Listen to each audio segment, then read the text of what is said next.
Jake Morrison walked across the MIT campus with his backpack slung over one shoulder. Students around him were stressed about their upcoming finals, but Jake looked calm. He had already finished all his exams 2 days early. His professors had stopped being surprised by this.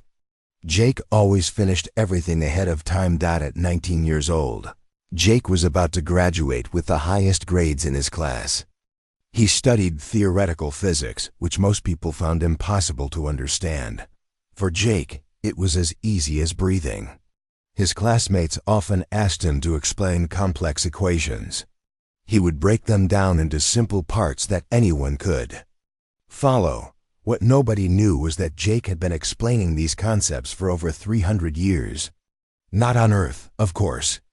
He had been teaching them to young minds across 12 different planets in the Kepler Coalition. Jake was not human. He stopped by the campus coffee shop, as he did every morning. The girl behind the counter, Lucy, smiled when she saw him. She had worked there for 2 years, and Jake had been coming in for most of that time. The usual? She asked, already reaching for a medium black coffee. Please, Jake said, handing her exact change. He had learned that humans appreciated small gestures, like having the right money ready. You're always so prepared, Lucy laughed. I wish more customers were like you. If only she knew how prepared he really was. Jake had spent 6 months studying human behavior before he ever set foot on Earth. He had watched thousands of hours of human interactions, learned their social patterns, and memorized their cultural references. Every gesture he made, every word he spoke, had been carefully practiced. Jake took his coffee and walked to his favorite spot under an old oak tree. He pulled out what looked like a regular smartphone, but was actually a communication device that could reach across several galaxies. He checked for messages from his handlers. There was one new message from Commander Zara Voss. Weekly report, overdue. Status update required immediately. Jake sighed. He had been putting off this report for 3 days. How could he explain what he had discovered? How could he tell the Coalition that their assessment of humanity was completely wrong?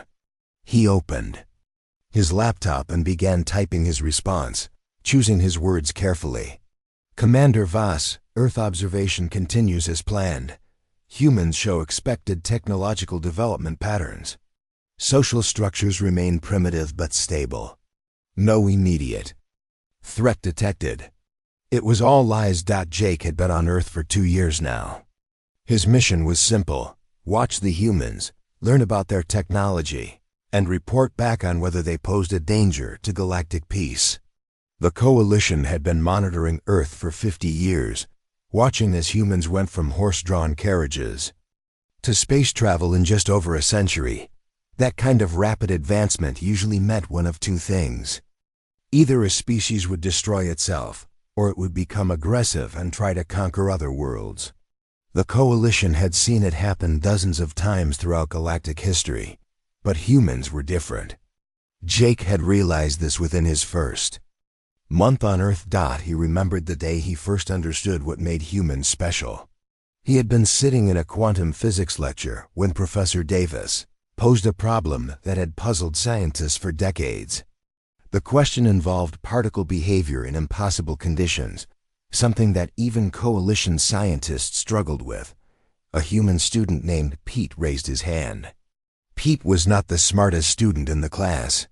His grades were average, and he often seemed confused by basic concepts. But when he heard this impossible problem, something clicked in his mind. What if we're thinking about this wrong? Pete had said, what if the particles aren't behaving impossibly? What if we just don't understand what possible means yet? Pete then suggested an approach that ignored 3 established laws of physics. His idea was so crazy that Professor Davis almost dismissed it immediately. But something made him pause. He worked through Pete's suggestion on the WHITEBOARD. It worked. Not only did it work, but Pete's impossible solution opened up entirely new areas of research. Within a week, 2 other universities had replicated his results. Within a month, technology companies were filing patents based on his breakthrough. Jake had seen this happen 17 times in 2 years. Humans would encounter a problem that seemed impossible to solve. Instead of accepting that it was impossible, they would approach it from angles that no logical species would consider.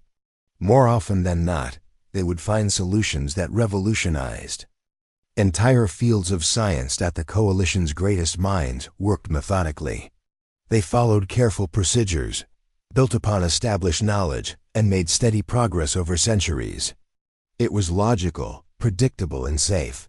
Humans threw logic out the window. They combined ideas that had no business being combined.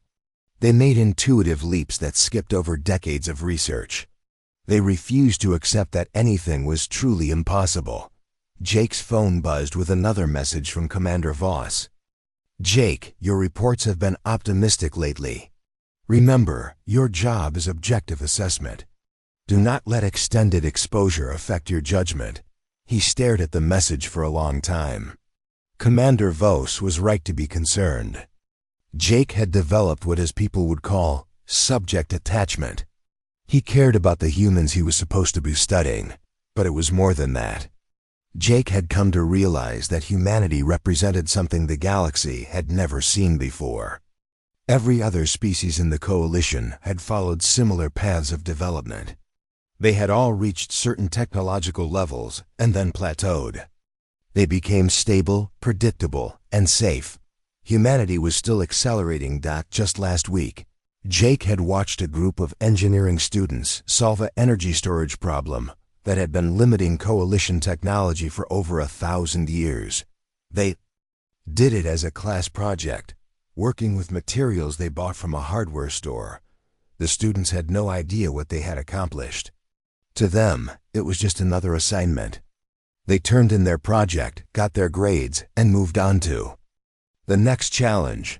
Jake had spent 3 sleepless nights trying to figure out how to report this discovery. If the Coalition knew what humans were capable of, they would classify Earth as a Category 1 threat. That would mean immediate intervention. Humanity would be contained for the safety of galactic civilization. The containment process was not violent, but it was final. Earth would be surrounded by an energy field that would prevent any form of space travel. Humans would be allowed to live their lives on their planet, but they would never be allowed to leave. Their technological development would be carefully monitored and limited. Jake could not let that happen. Not to these remarkable, impossible, wonderful humans who saw problems as puzzles to be solved rather than barriers to be accepted. He deleted his message to Commander Voss and started typing a new one. Once again, he would have to lie to his own people to protect the species he had been sent to evaluate. But how long could he keep this up? And what would happen when the Coalition finally discovered the truth about humanity's potential? Agent Lisa Carter stared at her computer screen in the FBI's Boston field office. For 3 months, she had been tracking something strange in the academic world. Research papers were appearing that showed technological insights that seemed to come from nowhere. The ideas were too advanced, too perfect, and too consistent. The pattern was subtle but clear to someone trained to spot anomalies. 17 different research projects across 6 universities had produced breakthrough results in the past year. All of them had one thing in common. They were connected to Jake Morrison, either as a co-author, research partner, or study group member. Lisa had run background checks on thousands of people during her career. Most had gaps, inconsistencies, or small details that did not quite fit. Jake Morrison's background was flawless. Too flawless. His birth certificate was legitimate. His school records showed steady progress from kindergarten through high school. His childhood photos showed normal aging patterns. His references all said wonderful things about him. Every document checked out perfectly. That was the problem. Real people had messy backgrounds. They moved schools, changed addresses, had gaps in their records. Jake's life looked like it had been constructed by someone who understood How human records should look, but had never actually lived a human life. Lisa closed her laptop and grabbed her car keys. It was time to meet Jake Morrison in person. She found him at the campus electronics repair shop where he worked part-time. The shop was small and cluttered, filled with broken computers, phones, and various gadgets. Jake was behind the counter, carefully taking apart a laptop that other technicians had given up on. "Mr. Morrison?" Lisa showed her badge. "Agent Carter, FBI. I'd like to speak with you about a government research program." Jake looked up from the laptop. His expression was polite, but not surprised. Most people showed some reaction when the FBI appeared at their workplace. Jake acted like he had been expecting her. "Of course," he said calmly. "Let me just finish this repair. The customer needs it back today." Lisa watched him work. His hands moved with precision that seemed almost mechanical. He removed tiny screws. Without looking, separated delicate components with perfect confidence, and diagnosed the problem in seconds. The laptop had been declared unfixable by 3 other shops. "Water damage," Jake explained as he worked. "Most people think it's hopeless, but if you know exactly which circuits to clean and which to replace, it's actually straightforward." He had the laptop working in 15 minutes. Lisa had seen computer experts work before, but never with this level of effortless skill. "Impressive," she said. "Where did you learn to repair electronics like that?" "YouTube videos, mostly, and practice." Jake smiled, but Lisa noticed he did not quite meet her eyes when he answered. They walked to a coffee shop near campus. Lisa ordered a latte while Jake got his usual black coffee. She watched him pay with exact change again, just like the background surveillance had noted. "I'll get straight to the point," Lisa said. "We've been monitoring breakthrough research in several scientific fields. Your name keeps appearing in connection with these projects. The government is interested in recruiting talented individuals for classified research." "That's flattering," Jake replied. "But I'm not really interested in government work. I prefer academic research." Lisa pulled out a tablet and showed him a list of patents and research papers. "These represent about $50 million worth of technological advances. You've been involved in all of them, directly or indirectly." Jake glanced at the list. His expression did not change, but Lisa noticed his hand tighten slightly around his coffee cup. "I've been fortunate to work with brilliant people," he said. "Good teamwork produces good results. Teamwork is one thing.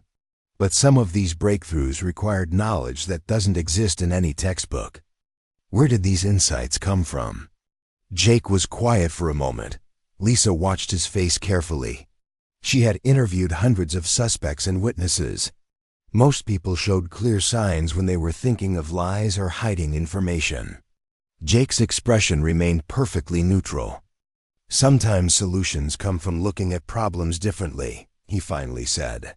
"Most scientific breakthroughs happen when someone questions basic assumptions." It was a reasonable answer, but it felt rehearsed.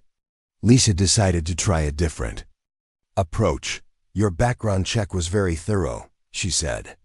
"Clean record, excellent grades, glowing recommendations. But there's something interesting. You've never been sick, never missed a day of school or work, never had any kind of accident or injury." Jake's hand stopped moving toward his coffee cup. The pause was tiny, barely noticeable, but Lisa caught it.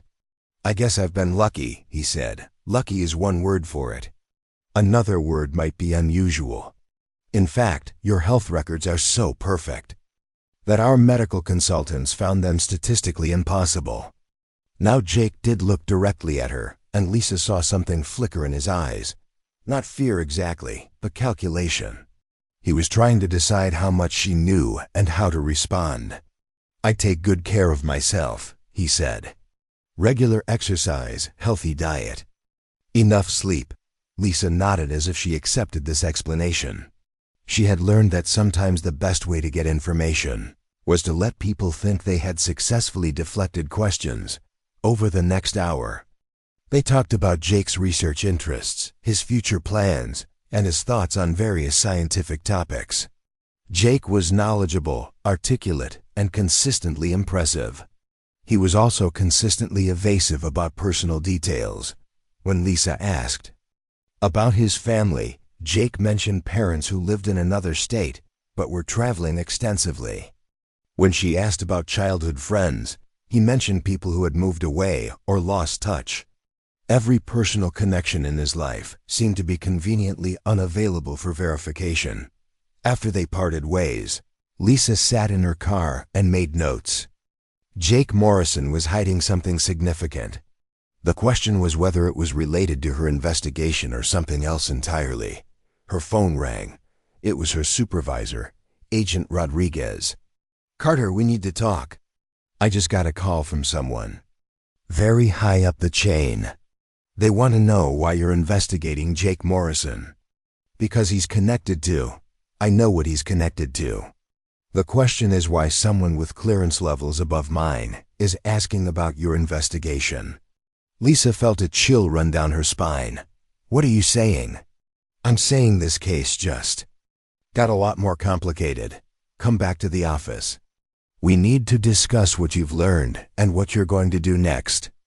Lisa drove back to the FBI building with her mind racing. Jake Morrison was not just hiding something from her. Apparently, he was hiding something that had attracted attention from the very highest levels of government. That evening, Lisa reviewed all her notes and evidence. The more she studied Jake's background, the more convinced she became that was artificially constructed. But constructed by whom and why? She pulled up the surveillance footage from campus security cameras and began studying Jake's daily routines.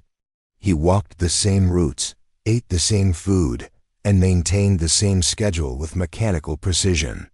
But occasionally, very rarely, the cameras caught something odd. In one video, Jake moved slightly too fast when avoiding a collision with another student. In another, he lifted a heavy box that should have required two people. The movements were subtle, lasting only a few frames, but they suggested physical capabilities beyond normal human limits. Lisa leaned back in her chair and considered the possibilities. Jake Morrison was either the most carefully constructed false identity she had ever encountered, or he was something else entirely. Either way, she was going to find out the truth. Jake was walking across the MIT physics building when he heard the scream. He turned to see a massive metal shelf falling toward a female student who had been reaching for equipment on the top level. The shelf was loaded with heavy machinery and would easily crush her without thinking. Jake moved. He crossed 20 feet in less than a second, grabbed the falling shelf with one hand, and caught the student with his other arm. The shelf, which weighed over 300 pounds, stopped as if it had hit a wall. Jake held it suspended above both of them while the student scrambled to safety. Only after she was clear did Jake realize his mistake. He had moved too fast and shown too much strength. He looked around quickly to see if anyone had witnessed what happened. Agent Lisa Carter stepped out from behind a pillar in the hallway. She had seen everything. "That was impressive," she said calmly. "Mind explaining how you moved faster than humanly possible and stopped a falling shelf that should have crushed you both?" Jake carefully lowered the shelf back into place. His mind raced through possible explanations. He could claim adrenaline had given him extra strength, or that the shelf was lighter than it looked. But Lisa's expression told him she would not believe any normal explanation. "We need to talk," he said quietly. "Yes, we do." They found an empty classroom, and Lisa locked the door behind them. Jake sat down heavily in one of the student chairs. For 2 years, he had maintained his cover perfectly. Now, because of one moment of instinct, everything was falling apart. "Before you say anything," Lisa said, "I want you to know that I've been investigating you for weeks. Your background is too perfect, your abilities are too advanced, and your connection to breakthrough research is too consistent. I already knew you weren't what you appeared to be." Jake looked at her for a long moment. Lisa Carter was intelligent, thorough, and clearly not going to give up. He had two choices: try to maintain his cover and risk exposure when she dug deeper, or trust her with the truth and hope she would understand. "If I tell you the truth," he said, "it will change everything. You think you know about the world. Try me." Jake took a deep breath. "I'm not human. I'm from a species called the Nexari, part of an alliance of 12 worlds called the Kepler Coalition. I've been on Earth for 2 years, studying your species and reporting back to my superiors." Lisa's expression did not change. "Go on." "My mission was to assess whether humanity poses a threat to galactic civilization. The Coalition has been watching Earth for 50 years, monitoring your rapid technological advancement. And what have you concluded?" Jake was surprised by how calmly she was taking this revelation. "That's the problem. I've concluded that humanity is the most remarkable species the galaxy has ever produced. But my superiors won't see it that way." He stood up and began pacing. "Every other species in the Coalition follows predictable patterns of development. They advance steadily, reach certain technological levels, and then remain stable for centuries. It's logical, safe, and controllable, but humans are different. Humans are chaos incarnate. You take established scientific principles and throw them away when they don't suit your needs. You combine technologies in ways that shouldn't work, but somehow do. You refuse to accept that anything is impossible." Jake stopped pacing and looked directly at Lisa. 3 days ago, I watched a human graduate student solve an energy storage problem that has limited Coalition technology for over 1,000 years. She did it as part of her thesis project, using materials that cost less than $50. And that's a problem because the Coalition classifies rapidly advancing species as potential threats. If they knew what humans were really capable of, they would implement containment protocols immediately. Lisa's calm expression finally changed. "What does containment mean?" "Earth would be surrounded by an energy barrier. No human would ever be allowed to leave this planet.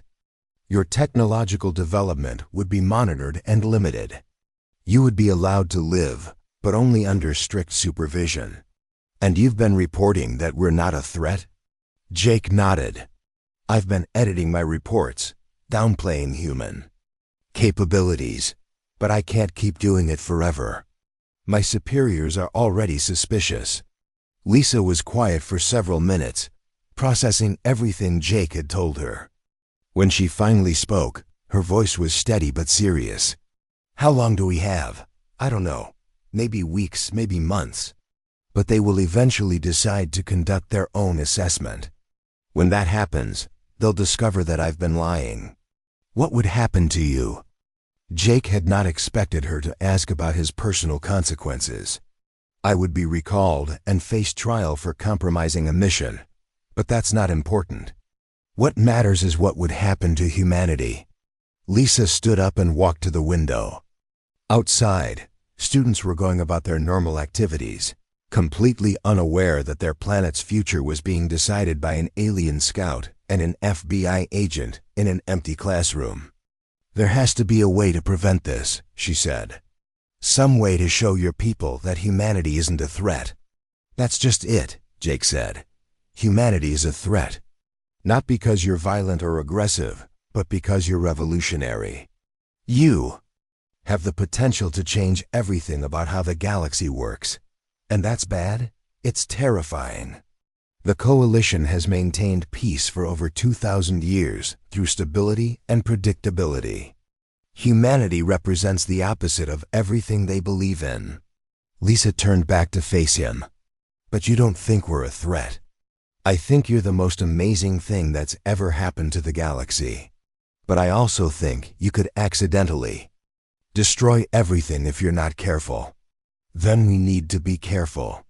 And we need to find a way to convince your people that humanity can be trusted." Jake shook his head. "It's not about trust. It's about control.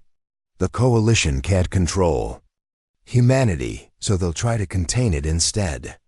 What if we could show them that humanity's chaos is actually beneficial? That our unpredictability could solve problems that stable civilizations can't handle? How? I don't know yet. But I'm FBI, which means I'm trained to solve impossible problems. And you're apparently from a species that's been doing things the same way for thousands of years. Lisa smiled grimly. Maybe it's time for some human chaos in galactic politics. Jake felt something he had not experienced in months: hope. Lisa Carter was approaching this crisis the same way humans approached everything else, by refusing to accept that it was impossible to solve.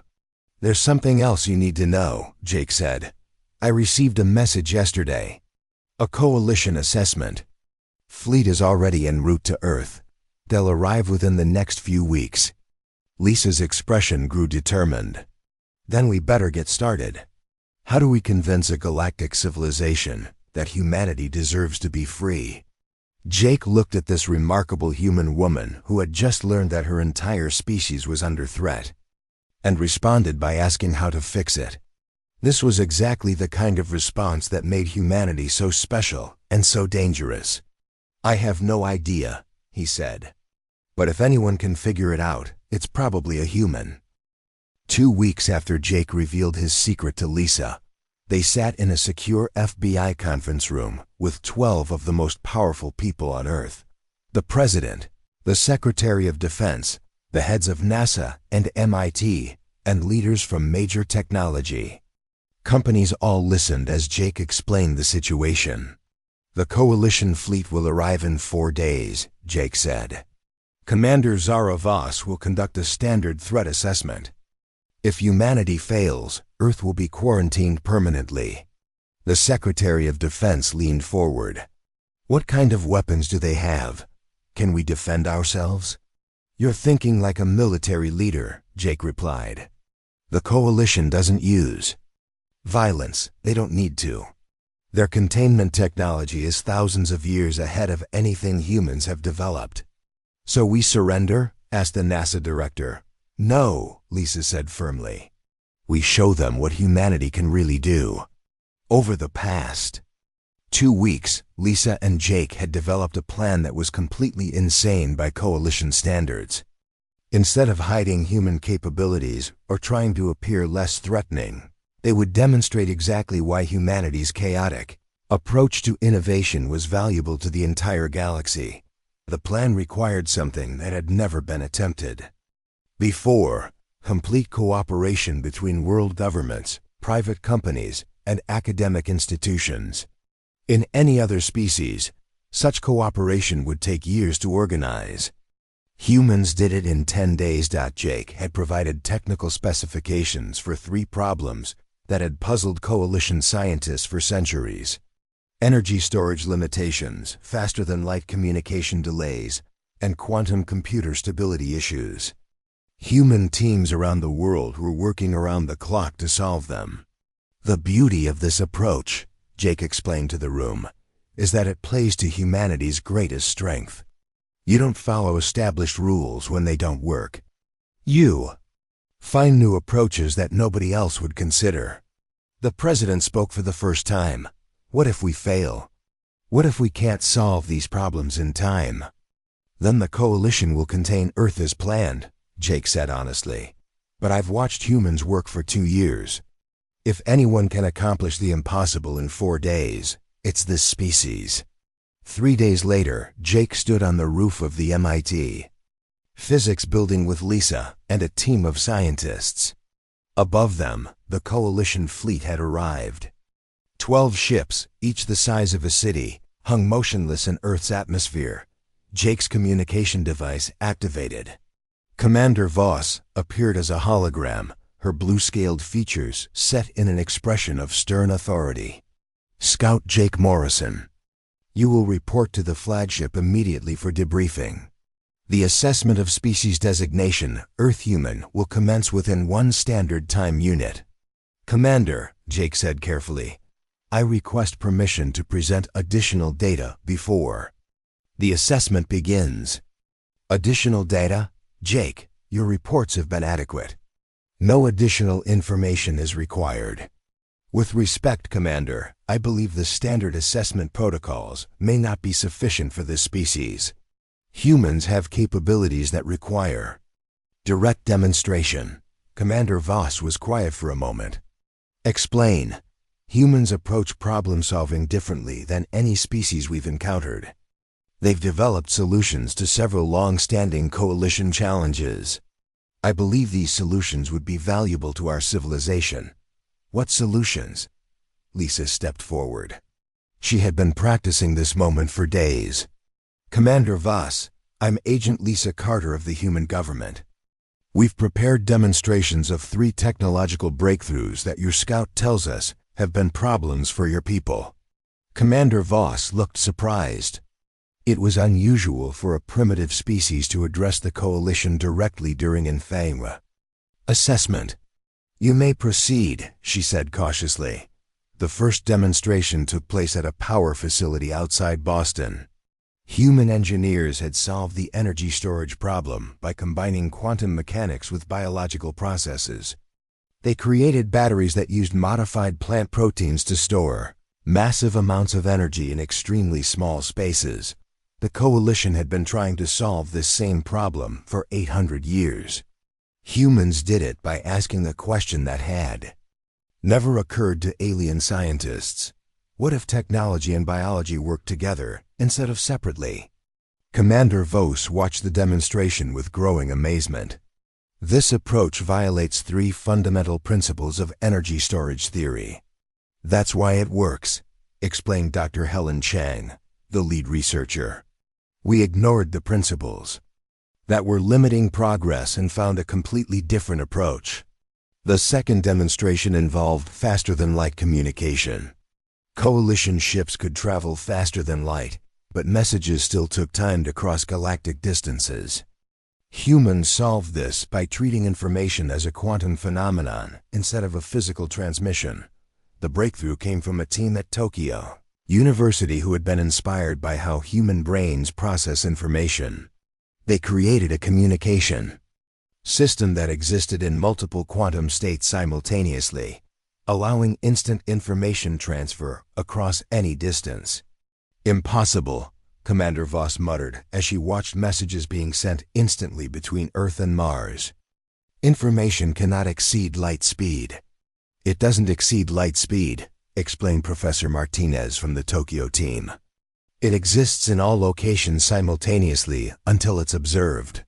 We borrowed the concept from quantum physics and human consciousness research. The third demonstration was the most impressive. Human computer scientists had solved quantum computer stability by making instability part of the design. Instead of trying to eliminate quantum errors, they made the computers use errors as part of their processing power. The result was quantum computers that were not only stable but actually became more powerful as they encountered more complex problems. Coalition computers became less reliable as they handled difficult tasks. Human computers thrived on difficulty. Commander Voss studied the readouts from all 3 demonstrations. Her expression had changed from stern authority to wonder and confusion. These solutions, she said slowly, they ignore established scientific principles. That's what makes them work, Lisa replied. Humans don't let established principles limit their thinking. When old rules don't solve problems, we create new rules. But this approach is chaotic, unpredictable. It could lead to dangerous developments. Jake stepped forward. Commander, I've lived among humans for 2 years. Yes, their approach is chaotic, but it's also incredibly creative.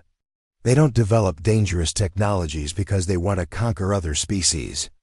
They develop them because they see problems that need solving. Commander Voss was quiet for several minutes. Finally, she spoke to her fleet. Assessment team, report to the flagship. We need to discuss these findings. For 6 hours, Jake, Lisa, and the human demonstration teams waited. The coalition ships remained motionless above Earth, while the alien leaders debated humanity's fate. Finally, Commander Voss contacted them again. The coalition has reached a decision. Humanity will not be contained. Jake felt relief flood through him. However, Commander Voss continued, humanity will be placed under observation status. Coalition representatives will remain on Earth to monitor your development and facilitate technology exchange. Technology exchange? Lisa asked. Your solutions to our long-standing problems have proven valuable. The Coalition wishes to establish formal relations with humanity. We will share our knowledge, and you will share your approaches to innovation. Jake smiled. Commander, I volunteer to serve as the Permanent Human Coalition Liaison.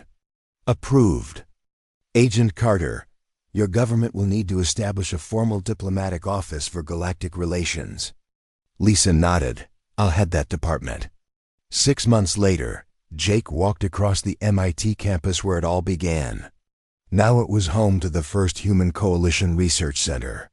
Students from 12 different worlds studied alongside humans, learning the chaotic, impossible, wonderful way that humans solved problems.